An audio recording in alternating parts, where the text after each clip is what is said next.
I'd sit back here.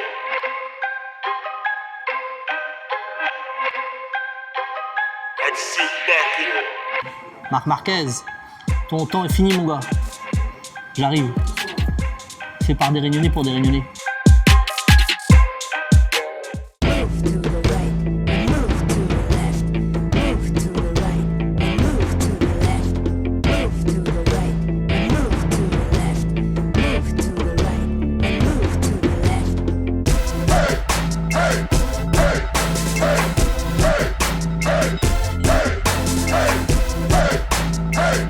Salut les GPEX, bienvenue dans le DJP 974. Donc DJP 974 un peu particulier à l'île de la Réunion.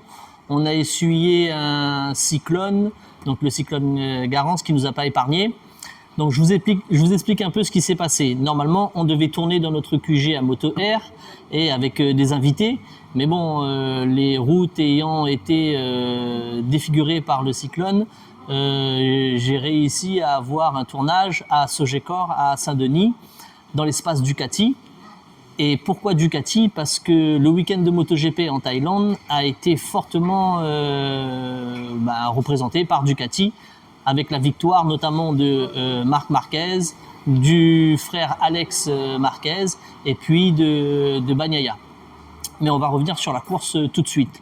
Donc je reformule, on tient à remercier donc Sogecor de nous avoir reçus chez eux dans l'espace Ducati et donc on va rebondir sur Ducati pour parler donc du week-end MotoGP en Thaïlande. Pour les infos du GP Thaïlande, donc faut savoir que le champion actuel Jorge Martin, il s'est blessé lourdement, ce qui lui a empêché donc de participer à la première du MotoGP de la saison 2025. Il pourra peut-être pas participer à la prochaine course, donc ce qui va beaucoup entacher sa saison, sachant qu'on a un Marquez chez Ducati officiel qui a la rage du lion, qui est en train de tout dévorer et qui fait notamment pas mal de concurrence à Francesco Bagnaia qui a pas du tout l'air tranquille. Martin le pauvre, on lui souhaite un bon rétablissement bien sûr. Ceux qui sont supporters et fans de lui, je pense qu'on le verra pas avant la troisième course, sachant qu'il a changé donc d'écurie. Il était chez Ducati Satellite et que maintenant il est chez Aprilia officiel.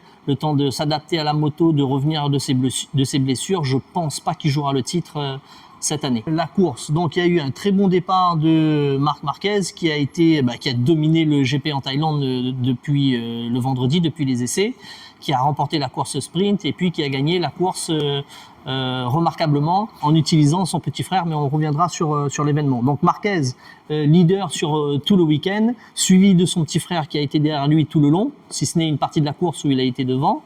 Et Francesco Bagnaia, il a dû se satisfaire de la troisième place vu qu'il était dans l'incapacité de concurrencer les deux frères Marquez. Le départ, il y a eu un petit accrochage lors de la course du dimanche entre le petit frère Marquez et Bagnaia, qui a tout de suite rectifié le tir au bout du deuxième tour en passant Bagnaia et en restant à la deuxième place. Bagnaia donc ensuite n'a pas réussi à suivre le rythme des deux frères et donc était obligé de se satisfaire en rongeant son frein de la troisième place, le pauvre. Marc Marquez a tout de suite montré qu'il était à l'aise et qu'il avait donc trouvé quelque chose, manifestement ce que n'a pas fait Bagnaia, en étant à l'aise sur sa Ducati. Il offre peu de chance à Bagnaia sur cette course, donc on espère que Bagnaia va réussir à lui aussi à trouver quelque chose sur sa Ducati pour pouvoir concurrencer un peu plus Marquez.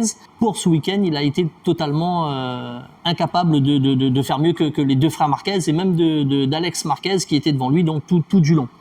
Le fait le plus marquant de la course en Thaïlande, c'est la gestion de la pression des pneus de Marc Marquez en laissant passer son petit frère devant lui pour pouvoir donc augmenter la pression de ses pneus. Donc est-ce qu'il est parti volontairement avec une pression moindre des 1 bar 8 ou est-ce que c'est un défaut technique? Donc ça on le sait pas.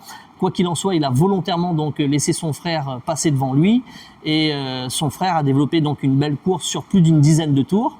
Puis Marc Marquez donc a doublé son petit frère 3 tours avant la fin pour pouvoir s'assurer la victoire et en plus avec un podium où son petit frère était second. Ce qui s'est passé donc sur l'histoire des pneus, ça s'est passé au tour 7 où Marquez s'est rendu compte que la pression des pneus donc en course n'était plus bonne. Donc je pense qu'il s'en est rendu compte avec l'assistance électronique en indication.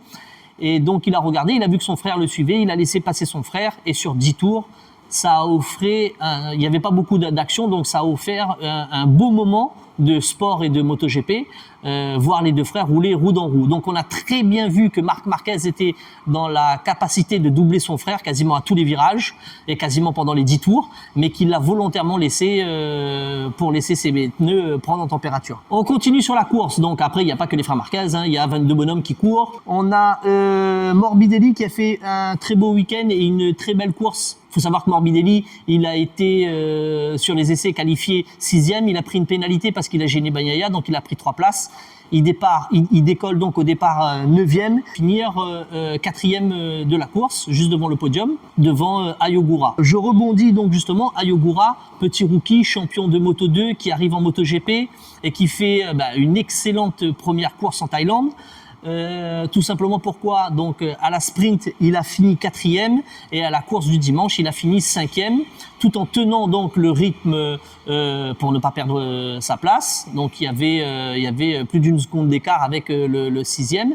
Et pour un rookie qui arrive, c'est l'une, si ce n'est la plus belle performance pour un rookie qui arrive en MotoGP. On a ensuite Acosta, le petit prodige de l'année dernière, qui est maintenant chez KTM officiel, qui a chuté donc au 3e tour et qui a quand même réussi à repartir.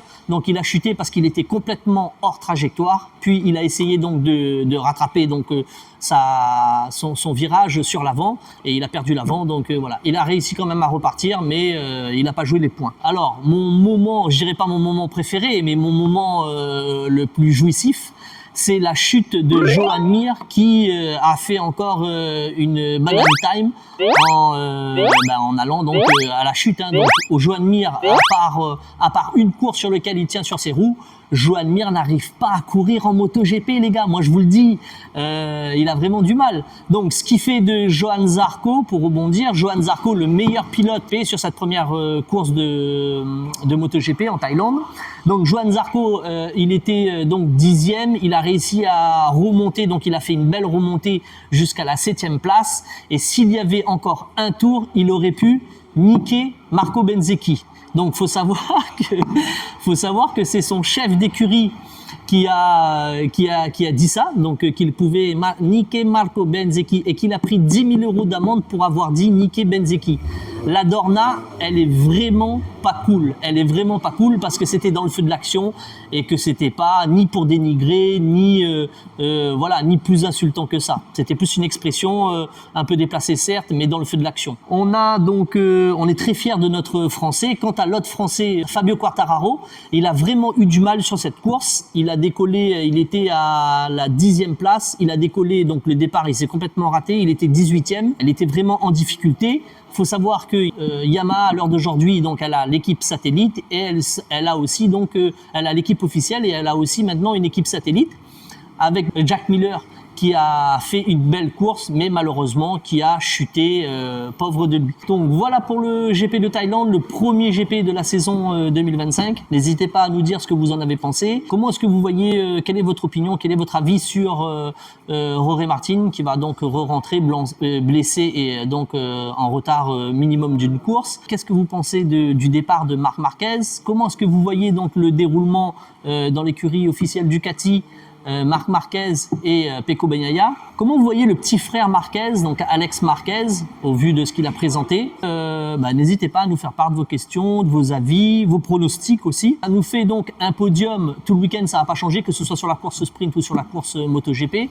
Un podium de Marquez premier, Alex Marquez deuxième et Francesco Bagnaia troisième, ce qui nous fait un classement général avec 37 points pour Marc Marquez, leader pour le moment du championnat sur la première course, le petit frère Marquez qui est deuxième au classement général et Bagnaia qui est troisième au classement général pour le moment. Écoutez, pour ma part, je tiens à vous dire que je baigne dans une très belle atmosphère, les Ducati, des motos de rêve, des motos pour les passionnés mais pas que. Je rêverais d'avoir une Ducati. Surtout n'oubliez pas, c'est fait par des Réunionnais pour des Réunionnais.